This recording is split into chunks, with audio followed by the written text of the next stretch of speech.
নমস্কার বন্ধুরা, নতুন একটি খুব সুন্দর পিঠার রেসিপির সাথে আপনাদের আমার চ্যানেলে স্বাগত জানাচ্ছি। আজ আমি বানিয়ে দেখাবো ফুলঝুরি পিঠা।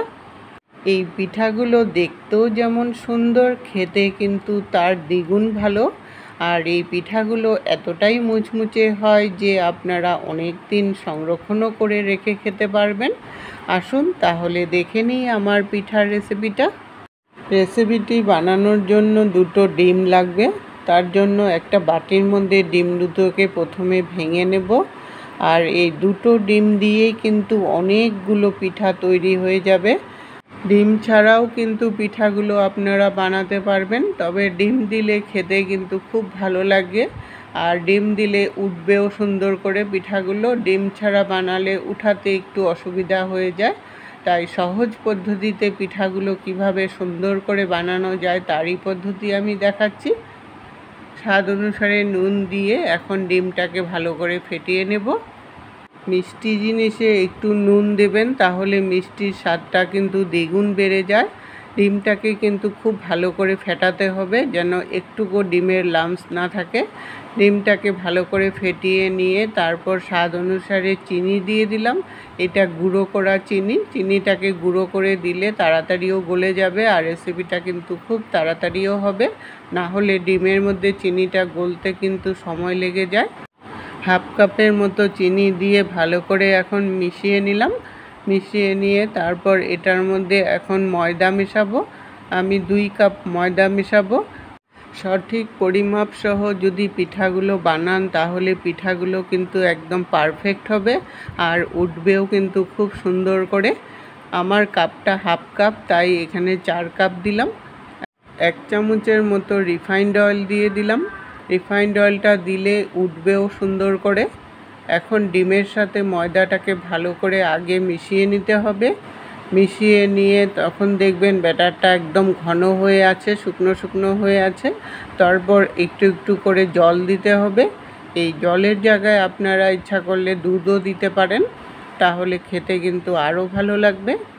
জলটা কিন্তু একবারে দিবেন না, অল্প অল্প করে দিবেন, আর ব্যাটারটাকে গোলাতে থাকবেন। একবারে বেশি জল দিলে ব্যাটারের ঘনত্বটা কিন্তু বোঝা যাবে না। ব্যাটারটা একদম পাতলাও হবে না, আবার একদম ঘনও হবে না, সেই রকম একটা ব্যাটার রেডি করতে হবে। ব্যাটারটা চামচ থেকে পড়ে যাবে অথচ চামচের গায়ে লেগে থাকবে, সেরকম একটা ঘনত্বের ব্যাটার রেডি করতে হবে। ব্যাটারটা এখন 10 মিনিটের জন্য রেস্টে রেখে দেব। একটা ছাঁচ নিয়েছি, এটা কিন্তু অনলাইনে বা কোনো বাসনের দোকানে আপনারা পেয়ে যাবেন। আর এটা গোল, চারকোনো সব ধরনের ডিজাইন পাওয়া যায়। এখন আগের থেকে কড়াইতে আমি তেল বসিয়েছিলাম। তেলের মধ্যে এই ছাঁচটাকে চুবিয়ে রাখতে হবে। তেলটাও গরম হতে থাকবে আর ছাঁচটাও কিন্তু গরম হতে থাকবে। ছাঁচটা কিন্তু অবশ্যই গরম করতে হবে, না হলে পিঠাগুলো সুন্দর করে উঠবে না। তেলটা যখন ভালো করে গরম হয়ে গেল আর ছাঁচটাও যখন ভালো করে গরম হয়ে গেল, তখন ব্যাটারের মধ্যে চুবিয়ে তারপর তেলে ছেড়ে দিতে হবে। ব্যাটারের মধ্যে কিন্তু পুরোপুরি চুবাবেন না, একটু যেন ফাঁক থাকে সেরকমভাবে চুবাতে হবে ছাঁচটাকে, তাহলেই এটা সুন্দর করে খুলে আসবে। তেলে দেওয়ার সাথে সাথে ডান্টাটা ধরে একটু ঝাঁকা মারলেই এটা সুন্দর করে বেরিয়ে আসে। কয়েক সেকেন্ড হওয়ার পর তারপর একটা কাঁটা চামচ দিয়ে এটাকে উল্টিয়ে দিতে হবে। আর এই সময় পিঠাটা কিন্তু একটু নরম থাকে, তাই সাবধানে উল্টাতে হবে। আর কাঁটা চামচ দিয়ে উল্টালে বা কোনো কাঠি দিয়েও আপনারা উল্টাতে পারেন। আর এটা হতে হতে শাঁসটাকেও কিন্তু তেলের মধ্যে ডুবিয়ে রাখতে হবে, তাহলে শাঁসটাও গরম থাকবে। এপিট উপিট করে 2-3 বার উল্টানোর পর যখন হালকা ব্রাউন কালার হয়ে গেল, তখনই আমি নামিয়ে নিলাম। আর এদিকে শাঁসটাও কিন্তু গরম হয়ে আছে। ওই অবস্থাতে আবার ব্যাটারে চুবিয়ে তারপর আবার তেলের মধ্যে দিতে হবে।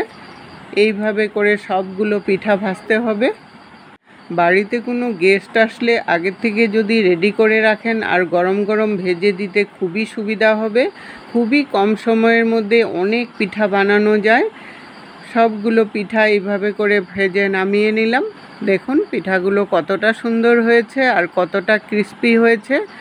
আমার এই পিঠার রেসিপিটা আপনাদের যদি একটু হলেও মনে ধরে থাকে সবার সাথে শেয়ার করে দিবেন।